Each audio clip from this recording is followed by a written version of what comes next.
Salam damai, Shalom. Kita teruskan dengan Injil Matius bab 26 dengan judul perikop Petrus menyangkal Yesus. Sementara itu, Petrus duduk di luar di halaman. Maka datanglah seorang hamba perempuan kepadanya, katanya, "Engkau juga selalu bersama-sama dengan Yesus, orang Galilea itu." Tetapi ia menyangkalnya di depan semua orang, katanya, "Aku tidak tahu apa yang kau maksud." Ketika ia pergi ke pintu gerbang, seorang hamba lain melihat dia dan berkata kepada orang-orang yang ada di situ, "Orang ini memang bersama-sama dengan Yesus, orang Nazaret itu." Dan ia menyangkalnya pula dengan bersumpah, "Aku tidak kenal orang itu." Tidak lama kemudian orang-orang yang ada di situ datang kepada Petrus dan berkata, "Pasti engkau juga salah seorang dari mereka. Itu nyata dari bahasamu." Maka mulailah Petrus mengutuk dan bersumpah, "Aku tidak kenal orang itu." Dan pada saat itu berkokoklah ayam. Maka teringatlah Petrus akan apa yang dikatakan Yesus kepadanya, "Sebelum ayam berkokok, engkau telah menyangkal aku 3 kali." Lalu ia pergi keluar dan menangis dengan sedihnya. Demikianlah sabda Tuhan.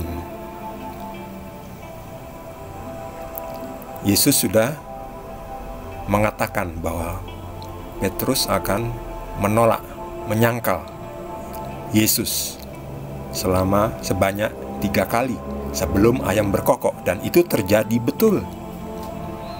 Siapa yang bisa mengatakan itu kalau bukan Tuhan sendiri?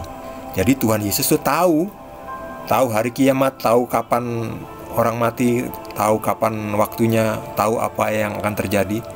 Ya, karena Yesus adalah Tuhan. Yesus bukan tukang ramal ya. Tukang ramal itu bisa salah ya. Lalu kalau Yesus mengatakan dan terjadi, itu pasti terjadi. Karena Tuhan kok yang berkuasa mengatur apa yang akan terjadi, yang merancangkan apa yang akan terjadi, yang merancangkan keselamatan atau penghukuman. Tuhan, Yesus Tuhan terbukti. Mau bukti apa lagi ya? Bukti saksi mata ya. Ini murid-muridnya semua mengalami sendiri ya. Bukan asal klaim. Ini terjadi.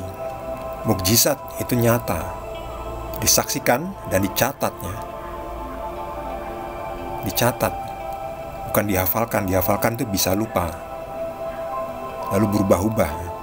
Tapi dicatat. Makanya ada Injil. Injil itu catatan. Kejadian, kesaksian, kehidupan Yesus, juga ajarannya Yesus. Ya, jadi Yesus itulah Injil ya. Dirinya itulah kabar baik, keselamatan, kemudian dicatatnya. Jadi bukan Yesus datang membawa Injil, bukan. Yesus itulah Injil itu, ya, bukan. Kalau Yesus datang membawa Injil itu berarti Yesus hanya sebagai tukang pos membawa. Bukan. Injil itu adalah kehidupan Yesus yang dicatat apa yang dia lakukan dan dicatat oleh murid-muridnya. Yesus membawa keselamatan, membawa ajaran, membawa Tuhan ya, dirinya itu, supaya orang percaya. Sebab dulu orang belum kenal siapa itu Tuhan. Sampai sekarang pun masih, orang kan masih bertanya-tanya. Makanya banyak ateis, gak percaya, agnostik, gak percaya Tuhan ya. Percaya hanya ada suatu yang ajaib, gaib, tapi mereka masih belum yakin ada suatu being atau ya makhluk ya, yang menciptakan dunia ini. Ya, itulah Tuhan itu.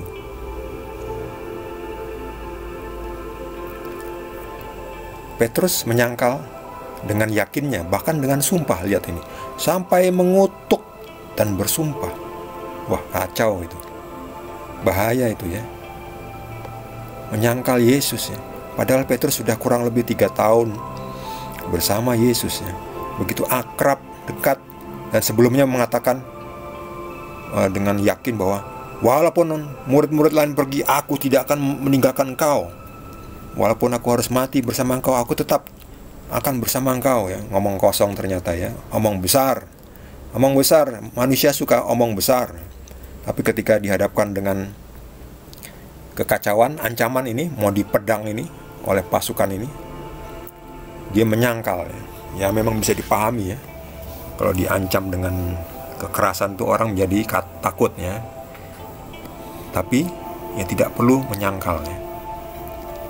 Ya memang kita tidak bermain frontal gitu, enggak. Kita bermain damai, lembut, tapi tetap mengabarkan. Jangan menyangkal ya. Tapi ya kalaupun sudah terjadi menyangkal, ya bertobatlah. Untung Petrus bertobat ya. Beda dengan Yudas Iskariot ya. Yudas itu sebetulnya juga menyangkal Yesus, bahkan ya menjual Yesus dengan 30 keping uang perak ya. Cuma bedanya Yudas Iskariot itu tidak bertobat, sementara Petrus menyangkal tapi terus tobatnya. Ya itu gak apa-apa, kadang kita juga menyangkal ya, dengan secara tidak sengaja, karena mungkin takut, karena mungkin khawatir, karena mungkin ya itu macam-macam alasan. Tapi ya segera sadar ya, sebelum nanti Yesus akan menyangkal kita di depan penghakimannya, di depan dia, di tahtanya dia nanti kan Yesus yang menjadi hakim ya. Yesus akan menyangkal, aku tidak kenal kau, nyahlah ya. Itu kalau bagaimana kalau Yesus ngomong seperti itu ya, aku tidak kenal kau ya, orang jahat, pengkhianat, perusuh, teroris, tukang nyolong, tukang korup, tukang cabul, aku tidak kenal engkau, nyahlah engkau ya. Lalu dibawa oleh serdadu surgawi itu, dilempar ke neraka. Nah jangan sampai. Jadi selagi masih di dunia ini segera tobatnya. Kalau kita sudah menyangkal, segeralah mengakui ya, bertobat ya, mohon ampun kepada Tuhan Yesus, mengakui dengan segala kerendahan hati, lalu kembali pikul salib.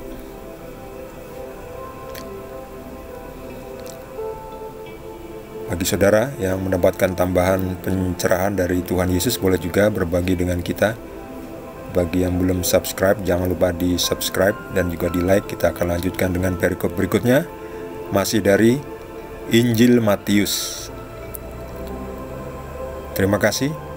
Tuhan Yesus berkati kita semua.